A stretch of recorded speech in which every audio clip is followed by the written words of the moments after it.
What's going on, everybody? Welcome back to the channel. I appreciate you stopping by, spending a few minutes of your time here with me tonight. Man, we did it. We are past 1,000 subscribers, bro, and that is insane to me, man. I am very, very grateful to know that these videos are getting out and finding the right people and helping someone out there. Okay. I'm glad that you guys are getting some value out of this, and I appreciate you being here. All right.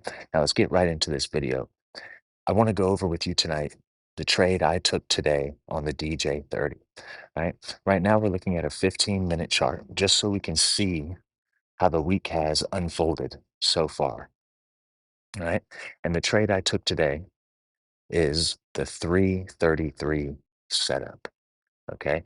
Which, to remind those of you who may have forgotten or may be new to this, what this trade is, why the name is so important, the 333 trade is because we are looking for this trade on a day three in the third session in the third hour, all right? I'm basically trading the same setup that Stacy's always bragging on Steven about, okay? We're looking for a 10 a.m. reversal on a market that is in breakout, okay? So today we had the 10 a.m. New York reversal from high of day to low of day, okay? That is the setup of the day, okay? Now, Wednesday and Friday, according to the static, unchanging weekly day count, Wednesday and Friday are always day three. So you can look for this setup any Wednesday and any Friday that you're trading. All right. It's not always going to be there, right? But we can look for it. If it's not there, we don't trade. We come back next week and try it again. All right. So I just wanted you to have a look at this chart. You can see I have some levels marked off. I have Friday's low and Friday's high and Tuesday's high marked off going into Wednesday. All right. Now here's a 5-minute chart of Wednesday. And I wanted to go over this quickly with you, okay? We went over this in the other video, right? How to know when the high or the low is locked in place. Well, this is another very good example of this. This is exactly what I described to you when I told you guys these are the types of days I like to look for, okay? We've been going in one direction this entire day. We've been slowly grinding higher the entire day going into the New York session. We've been making higher highs and higher lows. Because of this, right, we're making higher highs on the day. We know that the high has not been locked in place yet, right? Why is that? Because we're still making higher highs. So the high is not locked in place by the time we get to the New York session, right? Now, you can see this. None of these lows are being broken on the way up, okay?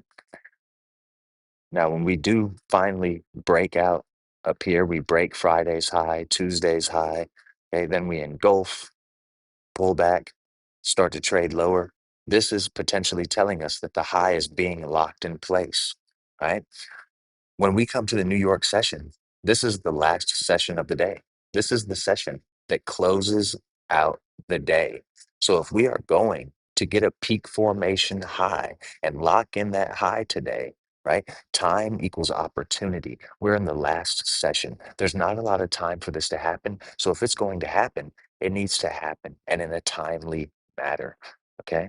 That's why when we come to this chart in this session, I might be looking for the high of the day to be locked in place, okay? Because it hasn't happened yet, and we're in the last session of the day. Now, that doesn't mean anything, okay? We could still just keep going higher all day, okay? And never get that peak formation high. That's why we need to see certain things happen, engulfments, right? And then we continue to trade lower, letting us know we might be locking in the low of the day, all right? Now here we're looking at the 1-minute chart just to take a look at the entries and the way that this market is set up going into the session, right? So you can see here right at 9:30, we get this spike down, right? Breaking these lows, okay? All these lows to the left. This is our lower low on the inside, okay? And it's our lower low on the inside because we're not at the extreme. We're not at the low of the day.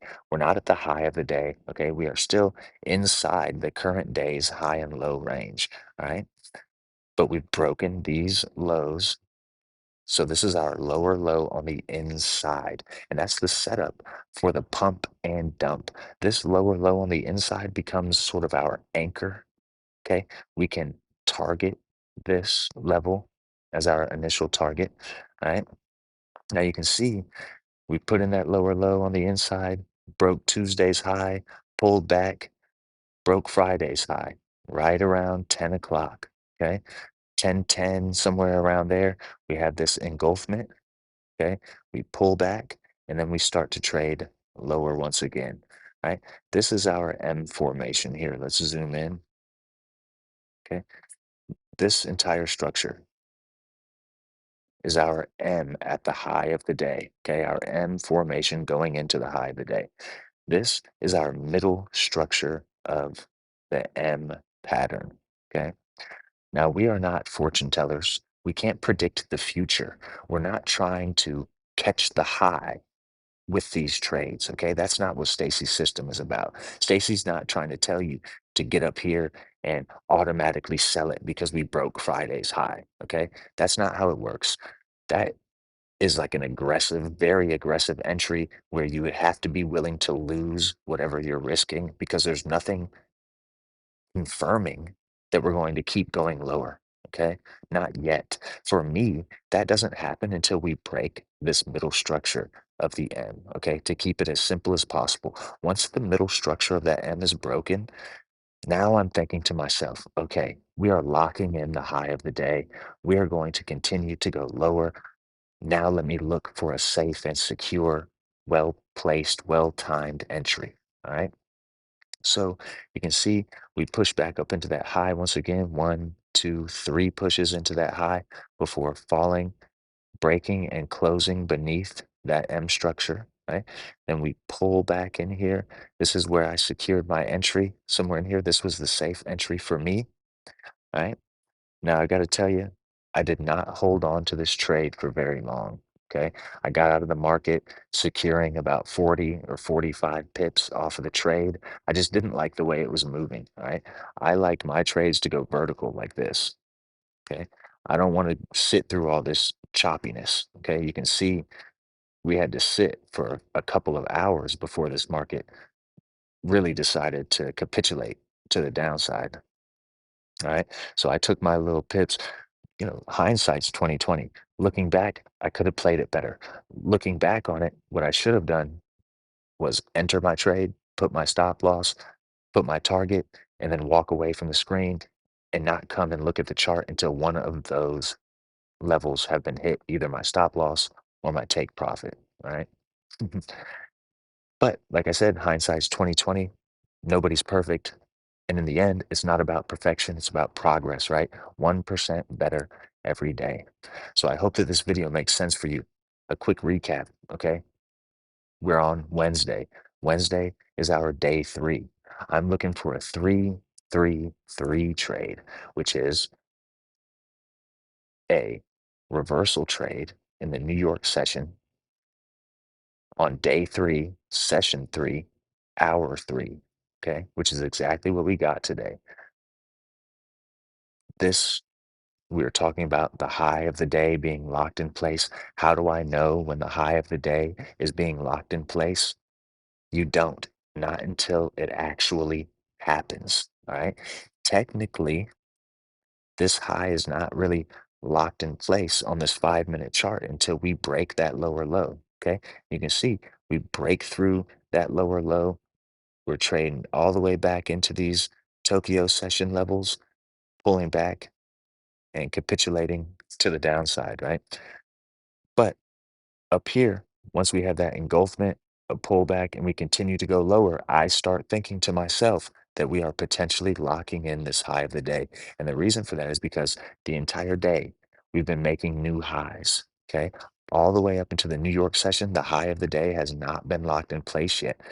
Now we're in the closing session. Time equals opportunity. If we're going to make this high of the day, peak formation on Wednesday, it needs to happen in a timely manner because there's not that much time left in the day. All right.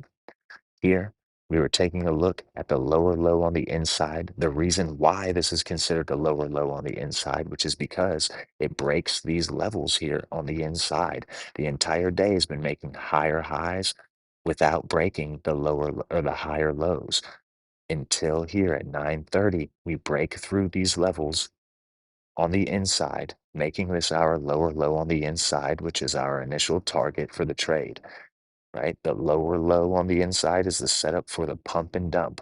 A higher high on the inside is the setup for the dump and pump. Okay. Here is our M formation at the high of the day. This is our reversal pattern that we are hunting. All right. Here's our middle structure of the M. Once that middle structure is broken on this 1 minute time frame, I start thinking to myself, okay, we may be locking in the high of the day. This is the safe entry. Okay. This here is aggressive, high risk. Okay. Low probability, perhaps. But once we break this level, this thing has potential. All right. So, anyway, man, I appreciate y'all. Again, I appreciate every single one of y'all that's here watching these videos, man. And until next time, I hope you continue to free your mind.